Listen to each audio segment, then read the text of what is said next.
And we are live. Welcome, mystery and thriller fans. I'm your on-air host, Sara DiVello, and I am so excited to welcome back tonight Valerie Burns, aka VM Burns, here to present the 10th book in her Mystery Bookshop series. This one is the next deadly chapter. Valerie, welcome back to Mystery and Thriller Mavens. Tell us about this book. Well, thank you, Sara. I am happy to be here. I always love chatting with you. And the next deadly chapter, it is, like you said, the 10th book in the series. I'm really excited. Yay. And, it started with Samantha Washington wanting to be a writer and open her mystery bookshop. Well, 10 books in, she has written that book and is finally published and is living her best author life, going out and talking to readers. And so this book starts with her talking to a group of people at a casino in, the nearby town for her. And she gets a heckler. And before Nana Joe can take him out, then the owner comes and one of the owners for the casino, and they feel so bad that she had that experience, and they give her a free weekend at the casino for her and her friends. And it's perfect timing because she's going to be meeting her soon-to-be mother-in-law. And so they go to the casino, and of course there's some bad thing that happens. The heckler meets his end, and they have to figure out who done it. I love it. Just as an aside, a heckler in the audience is, I think, everybody's worst nightmare. I saw it, and I want to talk to you more about that. But first, I just want to welcome everyone because we are broadcasting live to 7 different destinations across Facebook and YouTube. And wherever you're watching from, friends, you are in the right place. It is the right time. It is Mystery Monday. And because Mondays can be murder, we are going to make it a little less painful and get your week off to a killer start. So if you've been here before, you know the drill. And if you're new, welcome. Here's the drill. Every Monday, I give you my handpicked featured authors and you get to ask them anything. So ask Valerie about her writing process. 10 books in the series. Wow, we're so excited to celebrate with her. The book drops tomorrow morning. Get the inside scoop on the writing, those adorable dogs in the front cover. We have so much to talk about. Just let's jump right in. So we have Sharon joining us from YouTube saying, "Hey girls." Hey Sharon, look at your little Hello Kitty. I love it.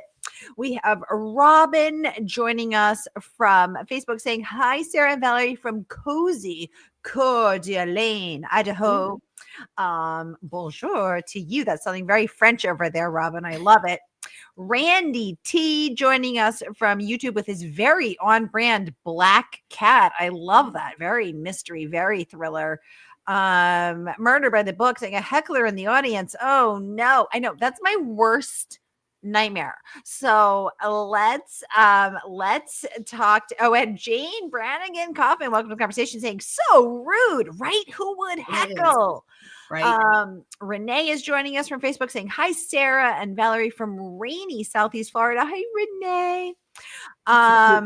Yes, a heckler. Okay, so first of all, it is my worst nightmare. Yes, Robin, heckler. This book opens with our heroine Samantha getting heckled.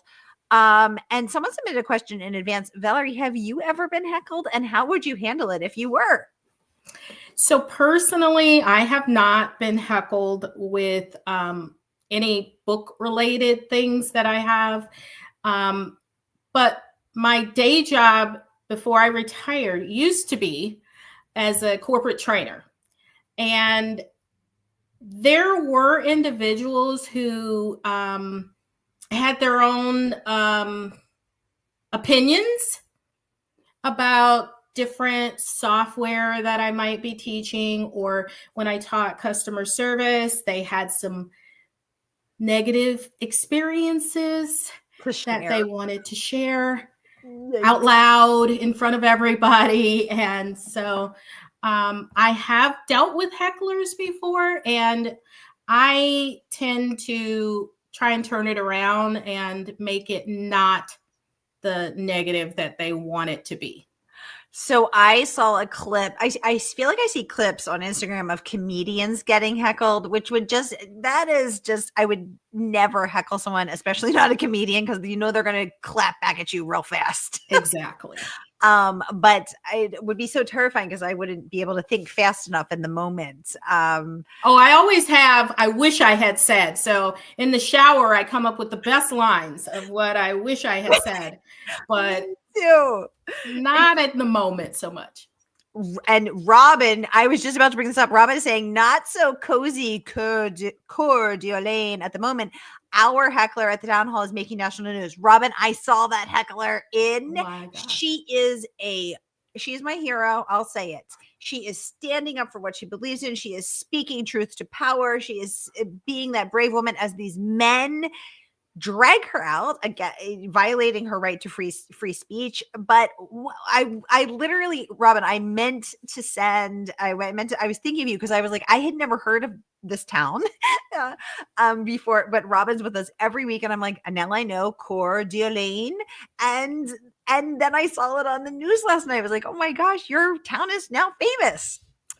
She's getting into good trouble, as we like to say. She's getting into good trouble. Renee is saying she would block that person or bot. But what if you were live, Renee? This is happening to Samantha live.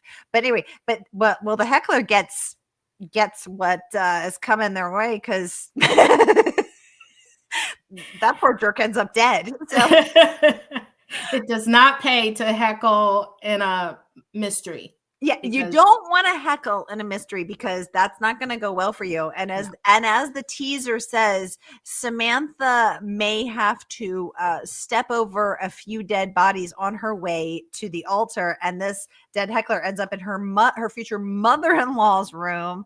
There's probably some people in here who would like their mother-in-laws to go the way of the heckler. But Valerie, what I love about your books and what I love about Cozies is what the New York Times said about your books. And I'm going to pull this up because I just thought, what a beautiful piece of praise from the incredible New York Times. And they said, this novel, like Burns's others, wipes the mind clean of anything but pure enjoyment. And don't we just need that right now? I know I do. Yes, that was wonderful. It was the best thing ever to have the New York Times say nice things about my book. So, yay! So, Valerie, I think what I love about Cozies and I love about your books is that I know that I'm gonna have fun. And in the end, there will be justice. Mm-hmm. And that doesn't happen off the page all the time. Tell us about what do you think readers love about Cozies? What do you love about Cozies? So I think that the thing about cozy mysteries is that you're going to have to solve a puzzle.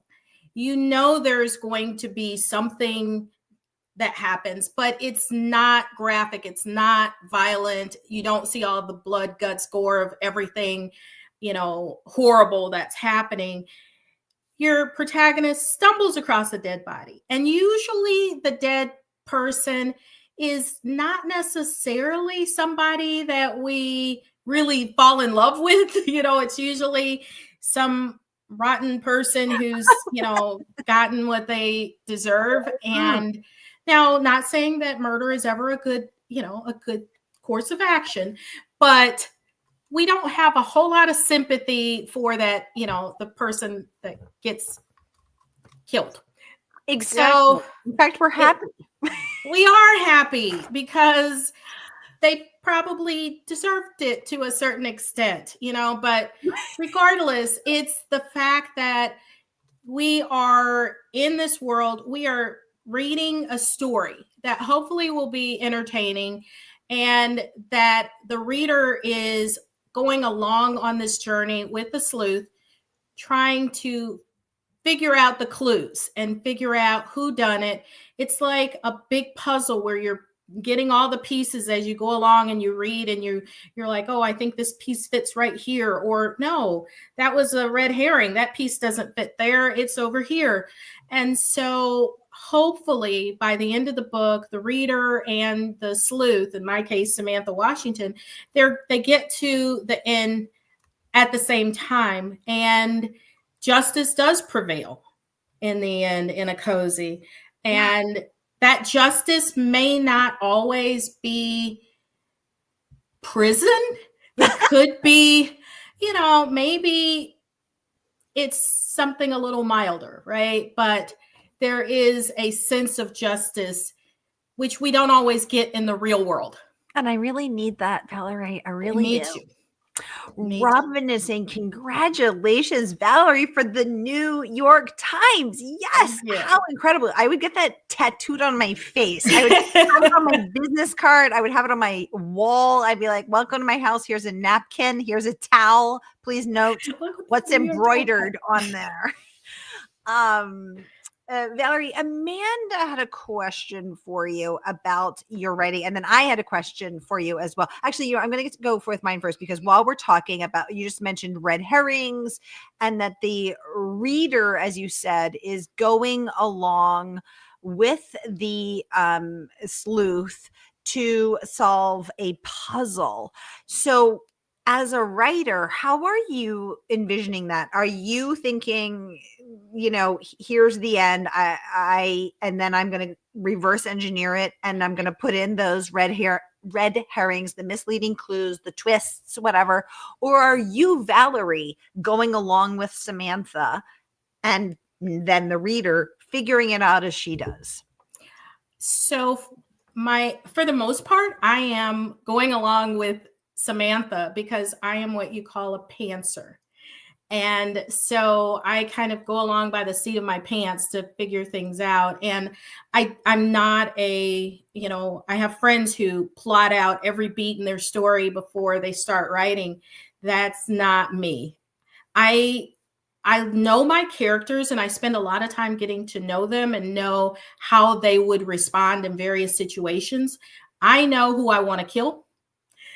And when I was working, I would, if my coworkers ticked me off, I killed them. So that was my stress relief. It was very cathartic, because I could eliminate stress without going to prison. And so I had a long list of people that I would, to be murdered in my books. So I knew who I was going to kill, and I know my characters. And then I like to just write and see where they take me. And I've tried to plot out every point in my story, but I get bored, and I just love the spontaneity and just the organic nature of just, writing and seeing how things go. And sometimes I shock myself, and I'm like, boy, I didn't see that coming. I wonder how she's going to get out of this mess. And then I have to put my mind into, how does she get out of this? And I'll, just let it go. And I don't know, that's what makes it fun for me. And I hope makes it fun for the readers too. Well, I'm making a note right now. Do not piss Valerie off. I don't want a dead Sara in the next book. Robin is saying, Valerie, what a lovely question. What is your favorite treasure on those lovely bookshelves behind you? Oh my goodness. I love that. I love books. I love mysteries. I have my Agatha Christie shelf. I have my Victoria Thompson shelf. So Victoria Thompson has like 27 books or whatever. So I've got a Rex Stout shelf. So he's got his own shelf. And so those are a lot of my favorites. And I need to keep them close by, because I reread them.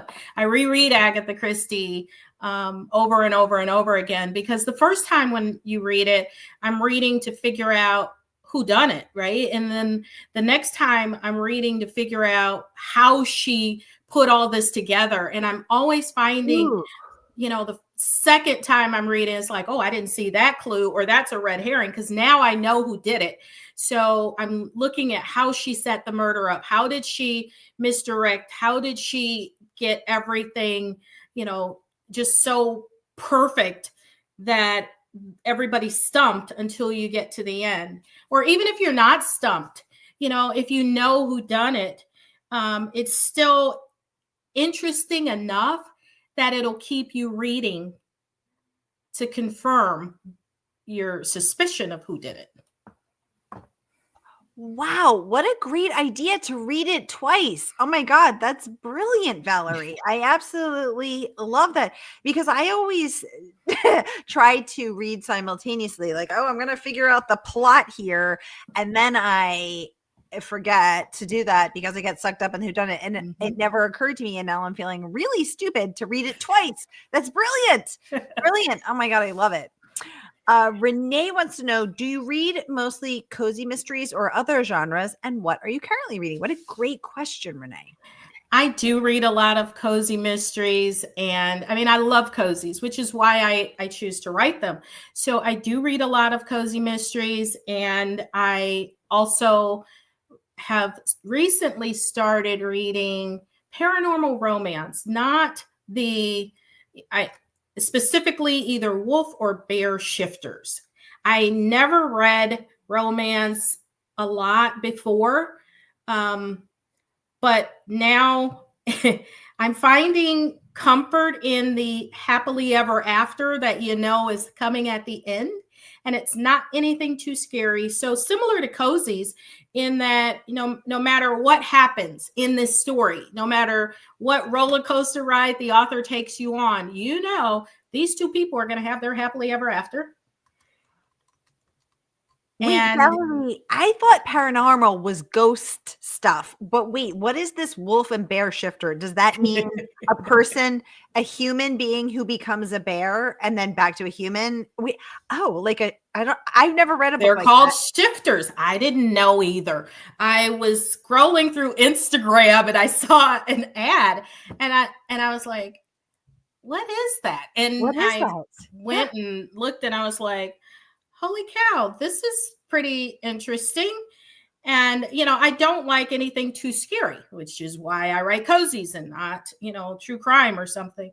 And so, it's interesting, these bear shifters or wolf shifters, they live their life waiting for their fated mate, their one true love that's part of their soul, and they can never lie to this person. They can't cheat on this person. They will do anything to protect their true love. But wait, is the true love also a bear wolf person? No, not necessarily. No, they're just like a regular human. So that's interesting. Okay, I've never read. This is brand new information. I'm learning a lot.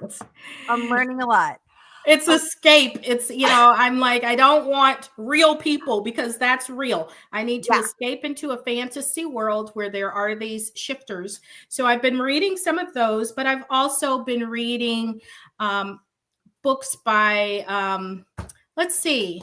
I have a huge pile of cozies that, I read. I have my favorite authors. I mentioned, I reread Agatha Christie. I love the Mrs. Jeffries series. It is a British historic series, and there are about 30 something books in this series. And it's, I usually don't like Victorian, but I really do enjoy that series a lot.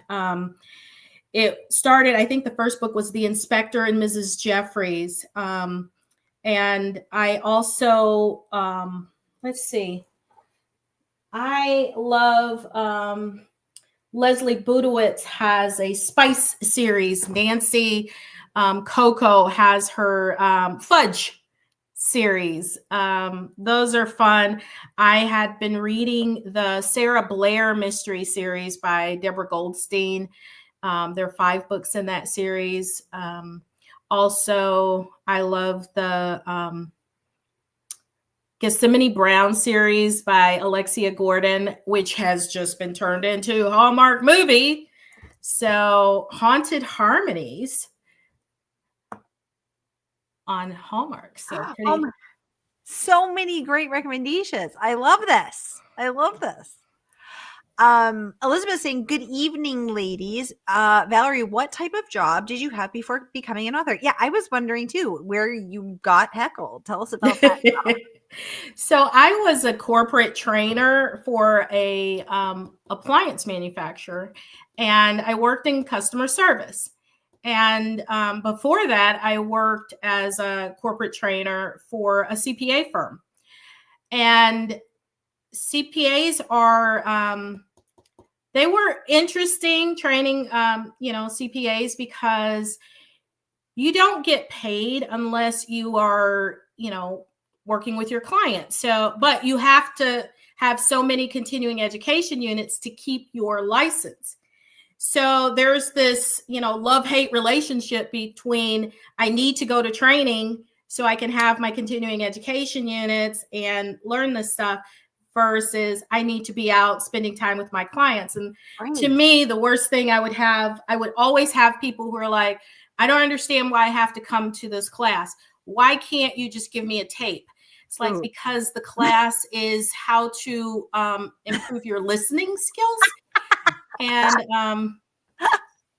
you kind of, maybe if you got a problem with that, maybe listening on tape is not going to be the, yeah, I think the problem is bigger than that. Sounds like that person needs a how to human class. Oh my God. Renee is saying the books, are those romanticises? No, actually, they're not considered romanticises. They're, I don't think they are. I think it's just considered paranormal romance. I mean, I feel like romantasy might be more into the fantasy world. Sharon is saying shifters like werewolves. Yep. Werewolf. Okay. All right. So not a wolf, a werewolf. I don't even know if I've ever seen a wolf and a werewolf. So we're getting into the weeds. We are. So my understanding is that the shifter can change whenever they want. They don't need a full moon. It's not like a once in a month deal. So you could just be like wolf and then okay. Yep. Just change. Oh my God, that would be kind of amazing. I would do so many cool things if I was a wolf. Oh my God, what would I do? I'm so excited. I would probably, do I would do some bad things. I have a long list of people who have wronged me. I'm an Italian woman. I never forget. So it's like I could really become a wolf. That would be great. Robin saying, Sarah, what have you not read Charlaine Harris's True Blood series? Robin, I have not. I am embarrassed to say. And I have interviewed this woman twice. I've interviewed Charlaine, and I bought her vampire series for my husband, who is a huge True Blood fan, and I got her to sign it for his birthday, and I should have read them. I should read them myself. Very good point. Renee, I think it is not. We're saying, I think Charlotte is. I think, Valerie is saying it is not romantasy. This is something else. This is the shape shifting, this other thing. This is fascinating. I'm learning so much. Robin saying total escapism. That is escapism. Exactly. Yes. Exactly. Robin saying Ellen Byron. Oh, yes. Does wonderful New Orleans cozy. She's got a great sense of humor. Oh my God. I love a great sense of humor on the page. She is amazing. Ellen also has a new series that I believe takes place it's on my to be read pile. It takes place in a cabin, a mountain cabin. And she's, I believe her day job was writing screenplays or something with television and comedy. So definitely going to have a lot of laughs with Ellen's stories. I love that. Sharon wants to know, Valerie, how do you name your characters? Well, so when I mentioned that if my coworkers would tick me off, I killed them. Well, I wanted them to know that I was killing them. So I would use their initials. I would change the name, but I would leave their initials. So I was in training, and the person who was over the scheduling, workforce management, we would have a challenging relationship. And so I think I've killed a lot of WKs in my books because that was his initials. And so I would, that's how I kept track of, and I would describe them just like that person. But yeah, I would change the name, but I left the initials. So they would read my books to see if they recognize themselves or somebody else. And they're like, who was MM that you killed in, I'm like, you're going to have to figure this out. So. Oh my God. So did WK ever realize he was WK? Oh yeah. I told him that I killed him, and he decided, he would like to poke me. He's like, is there a Guinness Book of World Records for how many times someone can be killed in a series? Because he was, I think, trying to hit the record. I actually remember walking up to him one day because, publishing is slow.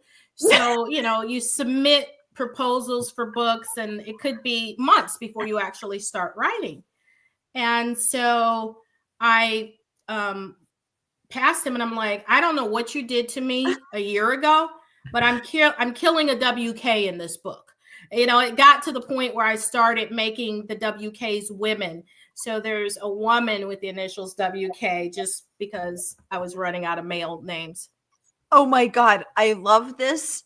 So this level of, I live for this level of petty. This is my ideal level of retribution. This is fantastic. Oh my God. Robin says, maybe improve your listening skills. LOL. Exactly. Oh, Renee is saying, what about a spooky cabin? Robin saying, were tigers too. I didn't know there were tigers. Oh my goodness. This is, yes. Exactly. I have seen these shifter books where they have all kinds of shifting. The one, it's so comedic. They have, even a ferret. In this one book I was reading, there was a ferret that, someone shifted into. And I'm like, I don't know how you condense, a full-grown person. Yeah. I don't want to be a ferret, Valerie. I want to be something noble. A tiger, a wolf, an elephant, a panther, a puma, something regal, a jaguar, a lion. Fierce. Yeah, fierce. Yeah, I don't want to be a ferret. Oh my God. A ferret is not it. Oh my God. Ooh, what would you transform into? Me? Yeah. I think I would go for the bear, right? Because they can eat you. Okay. What kind of bear? A grizzly, a black bear, a polar bear?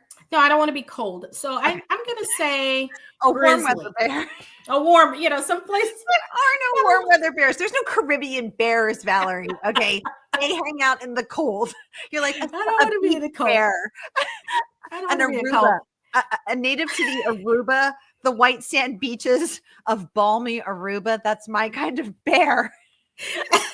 And they hibernate for the winter, and they don't worry about how much they've packed on, how many extra pounds. Oh my God, Renee, we're vibing. Renee wanted to know the same thing. If you could shift, what would you shift into? Oh my God, a bear, a warm weather bear. We now know a fictional bear.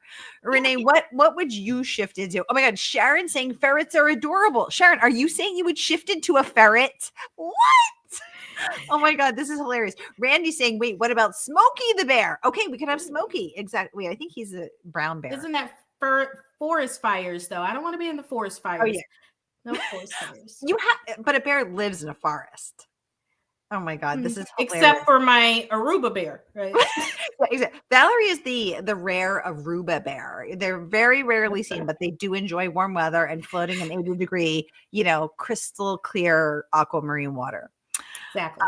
Robin says she would be a mountain lion or a panther. Oh, I love it. Mm-hmm. Sharon would become a kitty, a little kitty, a nice Aww. kitty. Okay, that makes it maybe a Hello Kitty kitty. I love it. I love this. Okay, you guys, Valerie's book drops tomorrow.